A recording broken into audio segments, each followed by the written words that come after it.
નમસ્કાર. ગુજરાતના હજારો ભણેલા ગણેલા યુવાનોના મનમાં અત્યારે એક જ સવાલ ઘૂમી રહ્યો છે અને આ સવાલ ફક્ત એમના ભવિષ્યનો નથી પણ આપણા બધાના એટલે કે ગુજરાતના ભવિષ્યનો પણ છે. તો ચલો આજે આ સવાલના મૂળ સુધી જઈએ. અને સવાલ સીધો અને સ્પષ્ટ છે. હજારો શિક્ષકોની જગ્યાઓ ક્યારે ભરાશે? ટીઈટી 1 પાસ કરેલા કેટલાય ઉમેદવારો જાણે આંખો માંડીને બેઠા છે કે ક્યારે ભરતીની જાહેરાત થાય. એમની આશા, એમની ચિંતા બધું જ આ એક સવાલમાં સમાયેલું છે. તો ચાલો સમજીએ કે આ રાહ ખરેખર ક્યારે પૂરી થશે. હવે જુઓ, આ વાત ખાલી ઉમેદવારો પૂરતી જ નથી રહી. આ મુદ્દો એટલો મોટો બની ગયો છે કે છેક ગુજરાતની વિધાનસભા સુધી પહોંચ્યો છે. અને જ્યારે કોઈ મુદ્દો વિધાનસભામાં ઉઠે ત્યારે સમજવું કે એ ખરેખર એક ગંભીર અને વ્યાપક ચિંતાનો વિષય છે. તો વિધાનસભામાં પૂછાયું શું? એ જ સવાલો જે દરેક ઉમેદવારના મનમાં છે.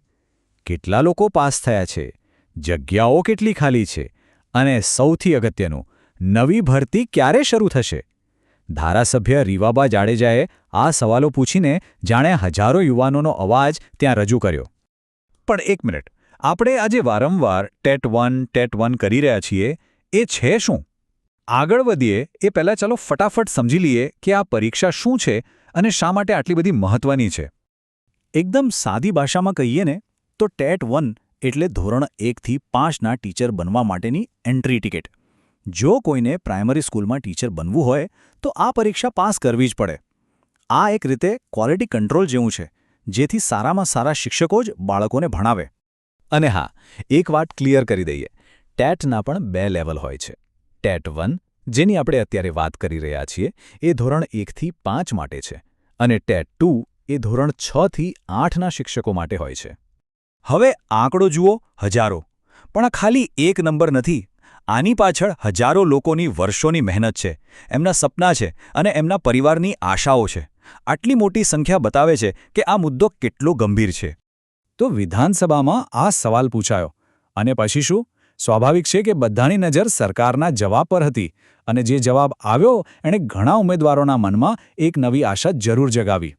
હવે સરકારે કોઈ ફિક્સ તારીખ તો નથી આપી, જે થોડું નિરાશાજનક લાગી શકે, પણ એમણે 3 મોટી વાતો કહી. પહેલું, એમણે માન્યું કે હા, સ્કૂલોમાં જગ્યા ખાલી છે. બીજું, એમણે ખાતરી આપી કે જરૂર પ્રમાણે ભરતી કરવામાં આવશે. અને ત્રીજું, એ પણ કહ્યું કે આ માટેનું પ્લાનિંગ ચાલી રહ્યું છે. એટલે કે પ્રોસેસ ચાલુ છે, એ વાત પાક્કી છે.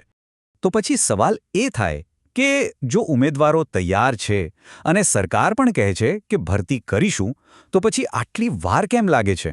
વેલ, આખી પ્રોસેસ જેટલી સીધી લાગે છે ને એટલી છે નહીં. એની પાછળ ઘણા કારણો છે. જુઓ, આ કોઈ સિમ્પલ કામ નથી. પહેલું તો નાણાકીય આયોજન. હજારો નવા શિક્ષકોના પગાર માટે બજેટ ફાળવવું પડે. બીજું, રાજ્યના ખૂણે ખૂણામાં કઈ શાળામાં કેટલા શિક્ષકોની જરૂર છે એનો બરાબર હિસાબ કાઢવો પડે. અને ત્રીજું, આખી ભરતી પ્રક્રિયા સરકારી નિયમો અને કાયદા કાનૂન મુજબ જ કરવી પડે. આ બધામાં સારો એવો સમય લાગી જ જાય છે. ઓકે, તો આ બધી પ્રોસેસ તો ચાલે છે, પણ જે ઉમેદવારો આટલા સમયથી રાહ જોઈ રહ્યા છે, એમણે શું કરવું? એમના માટે પણ કેટલીક કામની વાતો છે, જેથી જ્યારે તક આવે ત્યારે એ ચૂકી ન જાય. સૌથી સારી વાત એ છે કે તૈયારી ચાલુ રાખો. પોતાના બધા ડોક્યુમેન્ટ્સ એકદમ રેડી રાખો. શિક્ષણ વિભાગની વેબસાઇટ જોતા રહો અને મેરિટમાં આગળ રહેવા માટે પોતાની શૈક્ષણિક લાયકાત વધારતા રહો, જેથી જ્યારે પણ જાહેરાત આવે ત્યારે છેલ્લી ઘડીએ કોઈ દોડાદોડી ન થાય. ચાલો હવે થોડું મોટા પિક્ચર પર નજર કરીએ.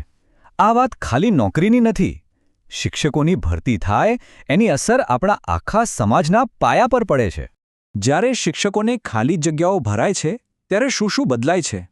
સૌથી પહેલાં તો બાળકોને સારું શિક્ષણ મળે છે. બીજું, હજારો યુવાનોને રોજગારી મળે છે, જે અર્થતંત્રને મદદ કરે છે. ખાસ કરીને ગામડાની શાળાઓને નવું જીવન મળે છે. અને આ બધું ભેગું થઈને આખા સમાજને આગળ લઈ જાય છે. કારણ કે આખરે એક શિક્ષક શું કરે છે? એ ખાલી ચોપડીના પાઠ નથી ભણાવતા. એ તો ક્લાસરૂમમાં બેસીને આખા દેશનું ભવિષ્ય ઘડે છે. એમનું કામ અમૂલ્ય છે.